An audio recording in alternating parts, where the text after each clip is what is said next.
जिस प्रकार एक वृक्ष की जड़ें उसके बढ़ने और फलदायी होने में सहायक होती हैं, इसी प्रकार एक इंसान का जीवन उसके संस्कार, उसके साथी और उसके विश्वास के आधार पर निर्भर करता है। जिस ओर हमारे जीवन का आधार है, बस वहीं से हम अपने रास्ते चुनते हैं और फिर उन पर चलने के कारण अपनी निर्धारित मंजिल पर पहुंचते हैं। अब ये हमारे ऊपर निर्भर करता है कि हमने शैतान के अंधेरे या परमेश्वर के पवित्र रोशनी में अपनी जड़ बनाई है।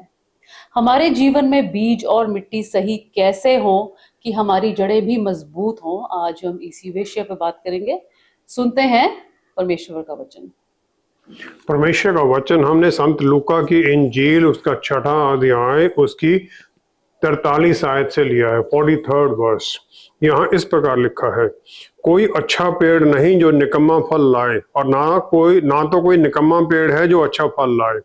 हर एक पेड़ अपने फल से पहचाना जाता है, क्योंकि लोग झाड़ियों से अंजीर नहीं तोड़ते और ना जड़बेरी से अंगूर। भला मनुष्य अपने मन के भले भंडार से भली बातें निकालता है, और बुरा मनुष्य अपने मन के बुरे भंडार से बुरी बातें निकालता है, क्योंकि जो मन में भरा है वही उसके मुंह पर आता है। जब तुम मेरा कहना नहीं मानते तो क्यों मुझे हे प्रभु कहते हो। परमेश्वर के वचन को पढ़े और सुने जाने से आशीष हो। आमीन। एक विश्वासी की मजबूत जड़ का अर्थ क्या है कि एक विशाल पेड़ की तरह दुनिया के आंधी तूफान उसे हिला ना सके। परमेश्वर प्रभु यीशु ने लूका 8:11 में जो तरह तरह की जमीन के बारे में उन्होंने कहा कि बीज परमेश्वर का वचन है। परमेश्वर के वचन को हमारे अंदर बो दिया जाता है हर एक विश्वासी में, और जो बोने वाला पवित्र आत्मा परमेश्वर है। हर एक विश्वासी को, जो पौलुस रसूल ने हमें कहा है, 1 कुरिन्थियों 16 अध्याय उसकी 13वीं आयत में उन्होंने कहा, जागते रहो, विश्वास में स्थिर रहो, पुरुषार्थ करो, बलवंत हो। जागते रहो, विश्वास में बने रहो। जो लेबनान के सडार के जो पेड़ थे, जिनका इस्तेमाल किया गया सोलोमन के द्वारा जो भवन बनाया गया परमेश्वर का उसके लिए, और यरूशलेम जो राजा के भवन बनाए गए उनके लिए इस्तेमाल किया, वो जो पेड़ हैं बहुत ऊंचे होते हैं, और पेड़ 120 फुट तक ऊंचाई तक चले जाते हैं, और जो उनकी जड़ें हैं तकरीबन 30 से 35 फुट नीचे जमीन में चली जाती हैं। इस प्रकार वो पेड़ बहुत ही मजबूती से धरती में पकड़ा जाता है, और वो किसी भी तरह के फिर जो तूफान हैं, जो हवाएं चलती हैं, उनका सामना कर सकता है और स्थिरता में बना रहता है। जितना पेड़ ऊंचा है उतना ही वो मजबूत है, और क्योंकि वो ज्यादा बड़ा है तो उसमें लकड़ी भी उतनी ज्यादा निकलती है। इसी प्रकार एक विश्वासी भी अपने जीवन में वही फल लाता है जो कि परमेश्वर के में जुड़ा हुआ है, और जो वो काम करता है वो स्वर्ग राज्य के कामों के फिर अनुसार चलने लग जाता है। भजन संहिता 1 अध्याय 3 आयत में आशीषित वो है जो उस वृक्ष के समान है जो बहती नालियों के किनारे लगाया गया और अपनी ऋतु में फलता है, जिसके पत्ते कभी मुरझाते नहीं। जो कुछ है पुरुष को सफल होता है, जो कुछ करता है सफल होता है। इस प्रकार वही इंसान सफल है जो परमेश्वर के वचन में जुड़ा हुआ है और उसमें उसकी जड़ें हैं। यूहन्ना 4:14 के अनुसार प्रभु यीशु ने सामरी औरत को याकूब के कुएं पर उस जल के बारे में बता दिया जो वो देते हैं। उसकी पहली जो खूबी है वो कहते हैं, जो उस जल में से पिएगा जो मैं उसे दूंगा, फिर वह अनंत काल तक प्यासा ना होगा। He will never thirst। दूसरा वो कहते हैं, जो जल मैं उसे दूंगा वह उसमें एक सोता बन जाएगा जो अनंत जीवन के लिए उमड़ता रहेगा। उसके अंदर एक स्प्रिंग ऑफ वाटर बन जाएगा जो एवरलास्टिंग लाइफ, अनंत काल के जीवन के लिए उसमें चलेगा। हर एक विश्वासी को मुक्ति का वायदा किया है प्रभु यीशु ने, और अनंत काल के जीवन का वायदा किया है, क्योंकि यूहन्ना 1:12 के अनुसार हम विश्वास में परमेश्वर के बच्चे कहलाने का हक पा लेते हैं। प्रभु यीशु जो हमारे रिडीमर है, मुक्तिदाता, उनके कारण जो फिर वो सोता जो हमारे अंदर आता है, पवित्र आत्मा परमेश्वर की हजूरी का है जो हमारे अंदर आ जाते हैं। फिर वो हमें दूसरों के लिए भी जो हम वचन का मैसेज लेके जाते हैं, उस जल के हम उसको जल देने वाले बन जाते हैं, परमेश्वर के प्यार का जल। और यही एक फल है जो हमारे जीवन के द्वारा हम परमेश्वर के लिए पैदा करते हैं। मत्ती 7 की 16-17 आयत में प्रभु यीशु ने किसी इंसान की जो नेचर है उसके बारे में उन्होंने कह दिया कि जो वो फल लाता है उसके अनुसार उसकी नेचर होती है।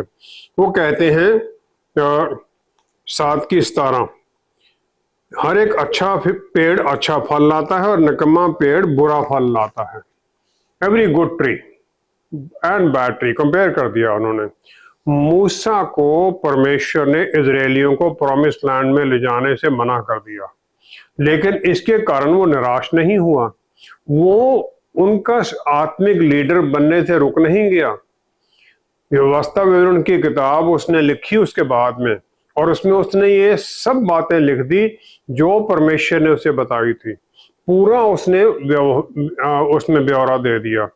यहोशू 24 की 14-15 आयत में इसी प्रकार यहोशू को भी जब उसका मिशन लोगों को प्रॉमिस लैंड में ले जाने का तकरीबन खत्म हो गया था, तब उसने उन्हें कहा, यहोशू ने उन्हें कहा कि 24 की 14 के अनुसार कि पहले उसने कहा यहोवा की सेवा करने, अगर तुम्हें, पहले कहते हैं यहोवा की सेवा करो, फिर वो कहता लेकिन अगर तुम्हें यहोवा की सेवा करनी बुरी लगे तो आज चुन लो कि तुम किसकी सेवा करोगे, चाहे उन देवताओं की जिनकी सेवा तुम्हारे पुरखा महानद के उस पार करते थे।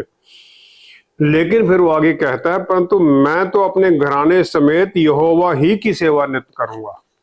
उसे यकीन है कि मेरा घराना भी मेरे पीछे पीछे उस बात को मानेगा, क्यों वो उसने अपने बच्चों को भी ये सिखाया, उनकी जड़ उसने कायम कर दी है। यहोशू मूसा का असिस्टेंट 40 साल के लिए रहता है, जबकि मूसा उन्हें लीड करके आ रहा है। उसके बाद में तकरीबन 20 साल तक वो इजरायलियों का लीडर बनता है, जबकि वो उन्हें प्रॉमिस लैंड में लेके जाता है। इस पूरे 40 साल के दौरान वो एक नजदीकी का रिश्ता देखता है मूसा का परमेश्वर के साथ, और वो अपना भी खुद डेवलप कर लेता है।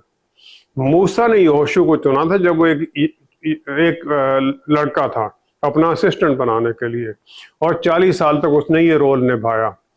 निर्गमन 33 की 11 के अनुसार परमेश्वर मूसा के साथ आमने सामने बात करते थे। यहोवा मूसा से इस प्रकार आमने सामने बातें करता था जिस प्रकार कोई अपने भाई से बातें करे। और मूसा तो छावनी में लौट आता था, पर यहोशू नामक एक जवान जो नून का पुत्र और मूसा का सेवक था, वह तंबू में से ना निकलता था। जो मिलाप का तंबू जो मूसा ने लगाया था, यहोशू उसी में रुक जाता था। प्रभु यीशु अपने चेलों से थोड़ी आगे जाके प्रार्थना करने लग जाते थे, लेकिन चेलों को वो सुनाई देता था क्या कह रहे हैं, वो उनके बातें उन्हें सुनाई देती थी। यहोशू इसी प्रकार मूसा के साथ जो 40 दिन माउंट साइनाई पर 2 बार रहा, और 40 साल का जो उसका पीरियड था मूसा का असिस्टेंट बनकर, उसने सब कुछ सुना जो परमेश्वर उससे मूसा से बात करते थे। और इसमें उसकी एक जड़ बन गई, उसकी फाउंडेशन बन गई, उसकी नींव बन गई, जिसके कारण फिर वो परमेश्वर के प्यार और उसके वचन में पूरी तरह से जुड़ गया। पतरस रसूल को बहुत लोग ब्रैश कहते हैं कि अभी वो तो एकदम उतावलेपन में काम करते हैं, लेकिन वो अपने पाप भरी प्रवृत्ति के बारे में और परमेश्वर की पवित्रता के बारे में पूरी तरह समझते थे। लूका 5 की पहली 8 आयत में प्रभु यीशु एक बड़ी भीड़ को गेनेसरेत की झील के किनारे पर सिखाते हैं। भीड़ ज्यादा होने के कारण वो पतरस रसूल की किश्ती में आ जाते हैं और उसे फिर वो पुलपिट की तरह इस्तेमाल करते हैं और प्रचार करते हैं। आखिर में वो पतरस को बोलते हैं कि चलो गहरे में और जाल डालो। सारी रात उन्होंने कोशिश की, लेकिन अभी एक भी मछली नहीं पकड़ी। पतरस मछुआरा है, लेकिन फिर भी वो प्रभु यीशु के कहने के अनुसार जाल डाल देता है। और जाल जब डालता है तो वो देखता है कि एक अद्भुत मछलियों का झुंड उसमें आ जाता है, जबकि थोड़ी देर पहले सारी रात एक भी मछली वहां नहीं उन्हें मिली। और फिर वो अपने दोस्तों को बुलाता है सहायता के लिए। जो नेट हैं, जो मछली पकड़ने के जाल हैं, वो फटते नहीं हैं। दोनों किश्तियां पूरी तरह भर जाती हैं और वो डूबने को हो जाती हैं। और पतरस फिर अपनी उस हालत में देखता है परमेश्वर की महिमा जो प्रभु यीशु में प्रकट हो रही है और अपनी पाप की प्रवृत्ति को। फिर वो कह देता है, प्रभु मुझसे दूर चले जाओ क्योंकि मैं पापी आदमी हूं। ये उसका ह्यूमिलिटी, उसका नम्र स्वभाव है जो उसकी आत्मिक तरक्की को आगे बढ़ने में सहायता करता है। और फिर वो फल लाता है और प्रभु यीशु में स्ट्रॉन्ग जड़ें पकड़ लेता है। वही प्रभु यीशु फिर उनके चट्टान और गढ़ बन जाते हैं और फिर वो अपने जीवन के तरह तरह के चैलेंजेस को सामना करने के लिए तैयार हो जाता है।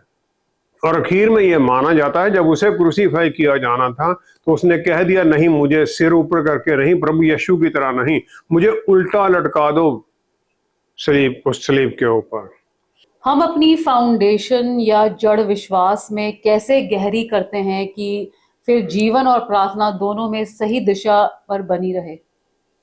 लूका 6:47 से 49 तक प्रभु यीशु ने विश्वास में दो तरह के लोगों को कंपेयर किया, उन्हें दो बिल्डर्स के साथ मिला दिया।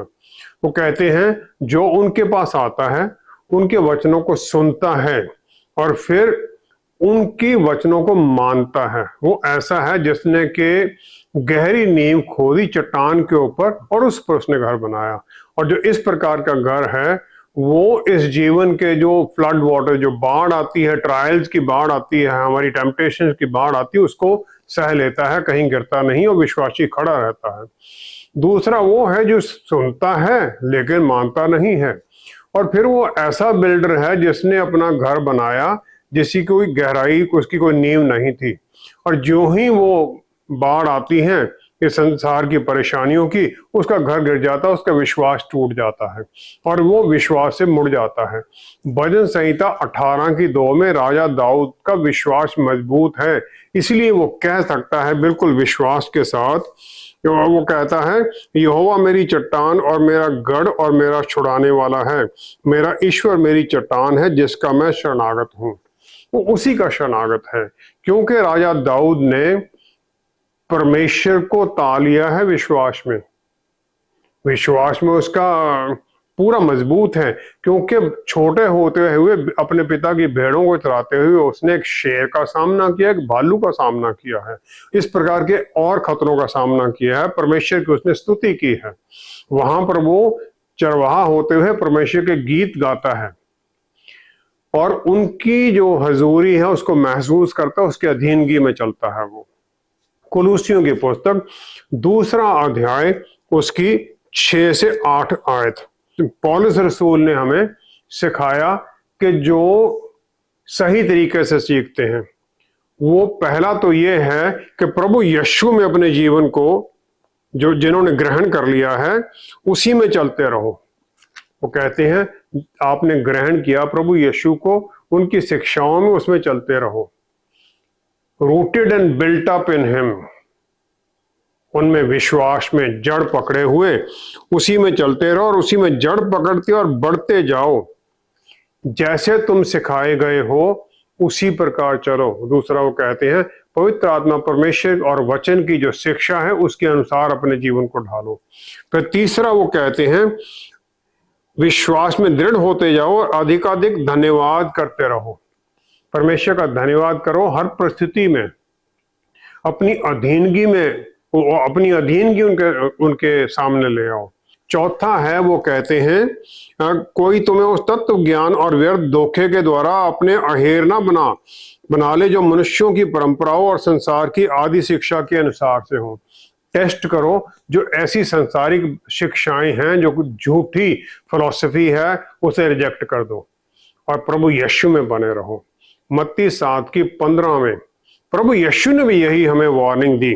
उन्होंने कहा जो झूठे प्रचारक हैं, फॉल्स प्रॉफिट्स हैं, झूठे भविष्यवक्ताओं से सावधान रहो जो भेड़ों के बेस में तुम्हारे पास आते हैं परंतु अंतर में वो फाड़ने वाले भेड़िए हैं।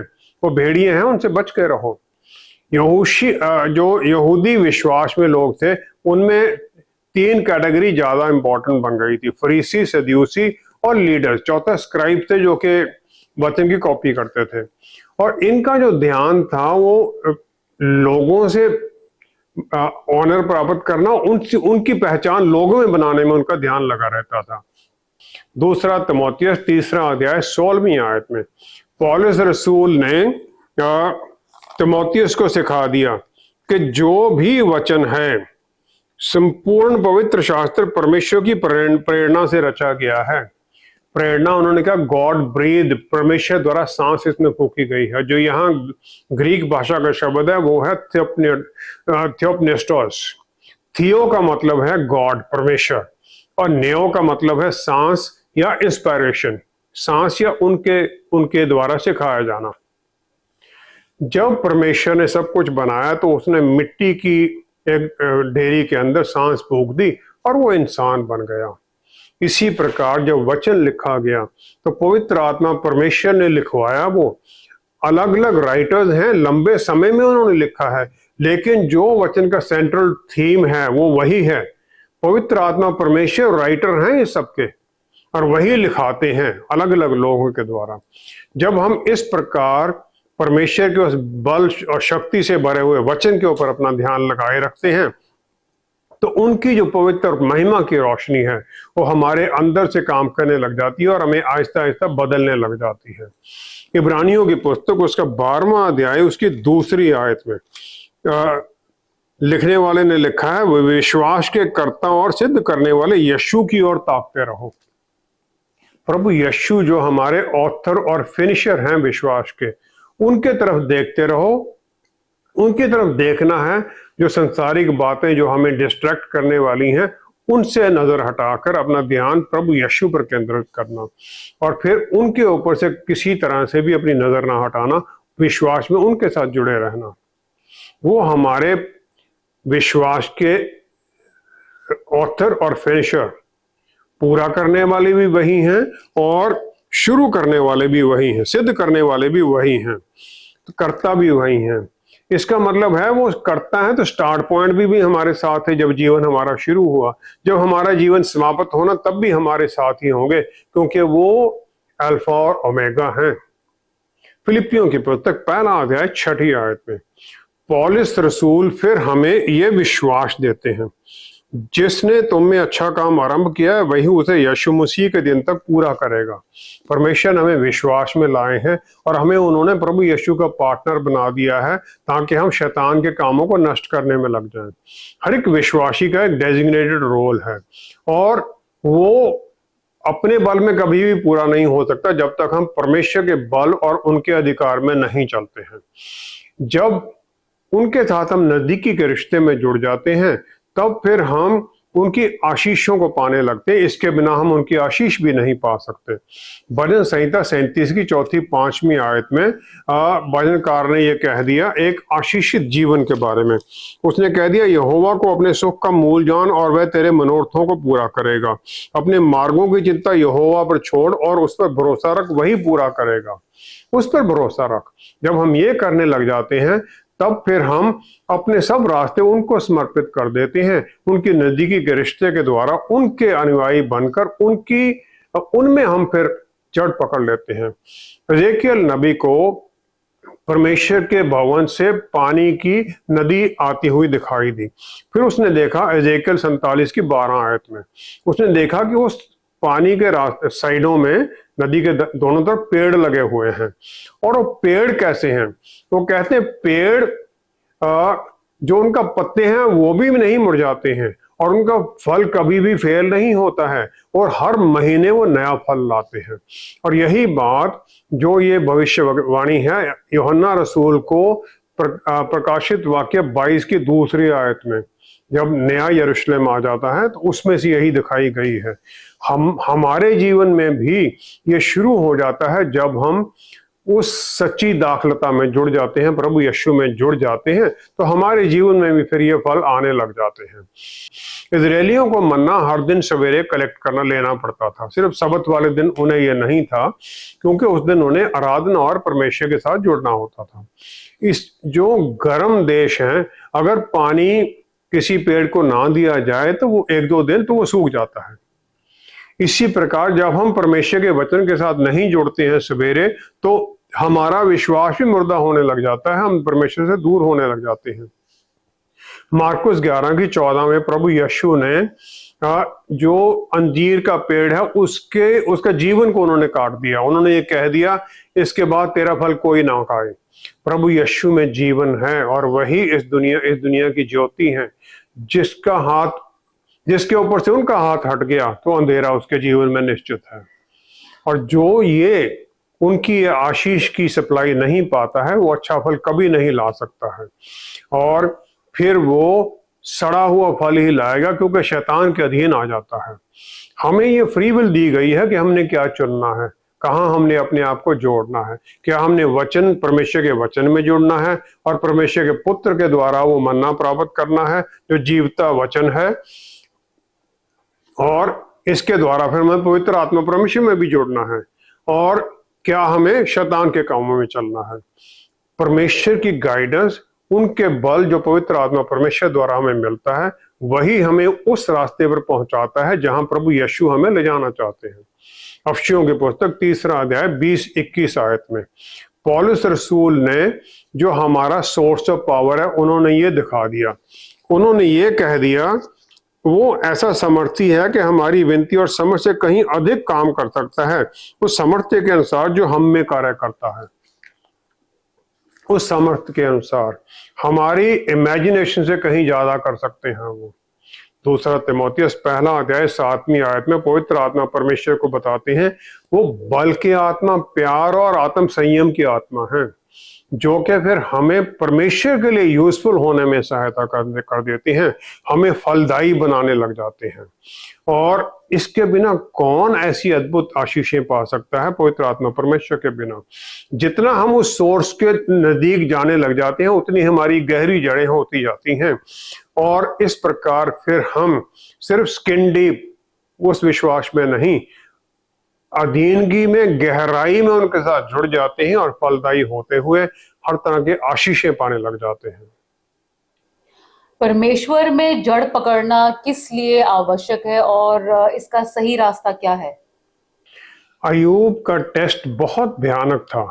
सब कुछ उसका नष्ट हो गया, और जो उसके 3 मित्र थे वो भी उसे ब्लेम करने लगे कि तेरे जीवन में कोई छुपा हुआ पाप है।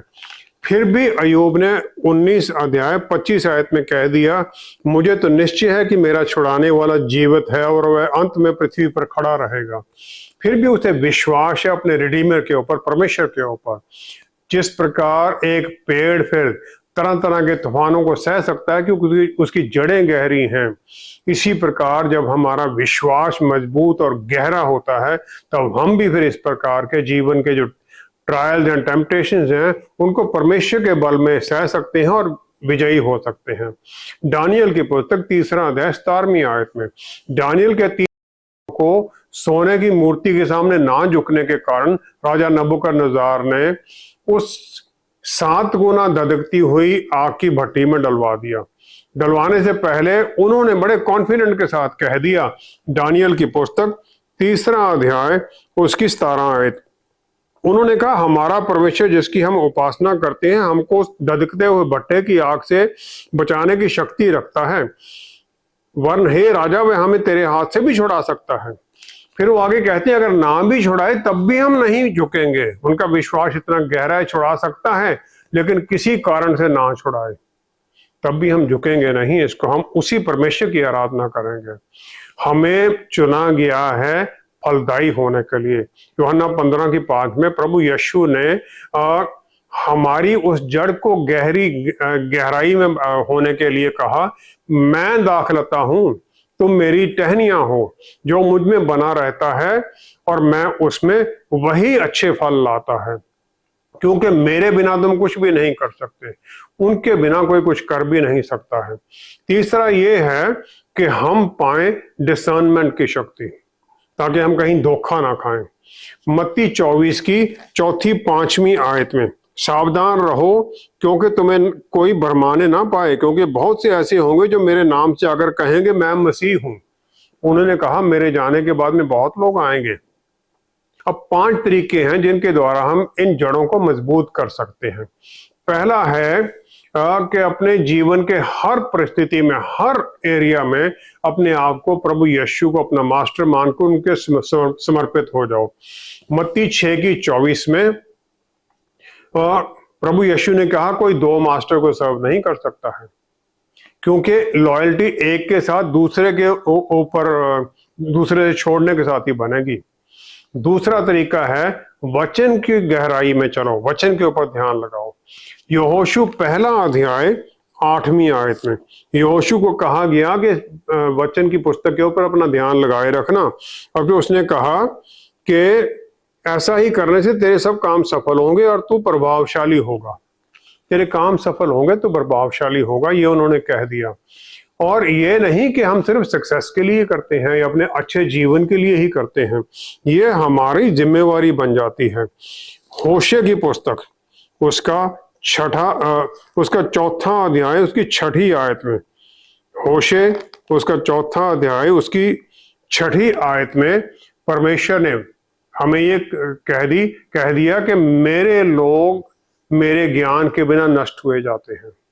और ज्ञान का जो सोर्स है वो पवित्र आत्मा परमेश्वर, बुद्धि और ज्ञान सिर्फ पवित्र आत्मा परमेश्वर से मिलती है। तीसरा है हम आराधना करें, प्रार्थना में जुड़े ताकि हम बुद्धिमान हों और परमेश्वर की इच्छा को जान सकें। अफसियों की पुस्तक उसका 5वां अध्याय, अफसियों की पुस्तक उसका 5वां अध्याय उसकी 19 आयत में पौलुस रसूल ने कहा आपस में भजन और स्तुति गान और आत्मिक गीत गाया करो और अपने अपने मन में प्रभु के सामने गाते और कीर्तन करते रहो। प्रभु के सामने भी करो और आपस में भी भजन गाते रहो ताकि तुम विश्वास में बने रहो। ये परमेश्वर के साथ और आपस एक दूसरे के साथ नजदीकी का रिश्ता बनाने के बारे में है ताकि हम आशीष में बने रहें। चौथा है जो हमारे दोस्त और जिनके साथ हम चलते उनको भी हम देखें। भजन संहिता 1 अध्याय 2-3 आयत में हम देखते हैं जिस प्रकार पेड़ गलत जगह पर लग जाता है तो फिर उसके पत्ते सब उसको खत्म हो जाता है और वो नष्ट होने लग जाता है। हम विश्वासियों को भी इसी प्रकार अपने जो साथी हैं, हमारे साथ कौन है, उनके जीवन के फल क्या हैं, उनको देखकर हमें जुड़ना है। साथियों को फिर हमें ध्यान से परखना है। 5वां है परमेश्वर की अधीनगी में आओ। मत्ती 5 की 3री आयत में जो सबसे पहला सरमन प्रभु यीशु ने माउंट पर दिया, बेटिट्यूड्स, उसकी 3री आयत में कहते हैं धन्य है वे जो मन के दीन है क्योंकि स्वर्ग का राज्य उन्हीं का है। मन के दीन होना है अपने आप को नम्रता में चलना, किसी और तरह की गरीबी का नहीं है। ये भजन संहिता 51 उसकी 17 आयत में राजा दाऊद ने जो पाप के बाद उसने ये लिखा है, वो कहता है टूटा मन परमेश्वर के योग्य बलिदान है। टूटा हुआ मन, नम्रता का मन। फिर जब हम इस प्रकार परमेश्वर के सामने आते हैं फॉरगिवनेस मांगते हुए, पाप से छुटकारा पाने की सहायता मांगते हुए, तब उनकी तरफ और नजदीकी में जाते हैं। यूहन्ना 3 की 17 में परमेश्वर का प्यार जो जाहिर हुआ है, परमेश्वर के पुत्र को उन्होंने दुनिया को कंडेम करने के लिए नहीं भेजा है, लेकिन इसलिए कि पापी मुक्ति पाएं और वो परमेश्वर के साथ दोबारा जुड़ जाएं, वो सच्ची दाखलता से जुड़ जाएं। उनका प्यार हमें ये चॉइस देता कि हम उनके साथ जुड़ें, अनंत काल का जीवन पाएं, या फिर हम शैतान के पीछे लगे रहें, इस दुनिया के कामों में लगे रहें और नरक में जाएं। चॉइस हमारी हो जाती है। आइए हम प्रार्थना करें। पिता परमेश्वर, क्या ही धन्य हैं आप कि आपने अपने बेटे को यहाँ भेज दिया, सच्ची दाखलता और पवित्र आत्मा परमेश्वर द्वारा हमें उनसे जोड़ दिया ताकि हम फलदायी हों। सहायता कीजिए पवित्र आत्मा परमेश्वर कि हम वचन में आपके बल और शक्ति में चलते जाएं और दिन प्रतिदिन फिर हम अच्छे फल लाने वाले बने और हमारे जीवन के द्वारा आपको महिमा मिले। पिता परमेश्वर सब कुछ प्रभु यीशु के पवित्र नाम में मांगते हैं। आमेन, आमेन, आमेन। परमेश्वर ने स्वर्गदूतों को राज्य का अधिकार नहीं दिया, बल्कि ये केवल हमें ही दिया गया है। शैतान के अधिकार में जाने के बाद हमारे पास बस एक ही रास्ता है कि हम अपने आप को परमेश्वर के पुत्र जो एक अडिग चट्टान है उन पर आधारित हो जाए ताकि जीवन का कोई भी तूफान हमें हिला ना सके। Thank you so much for joining us. See you next time. Stay blessed. Shalom.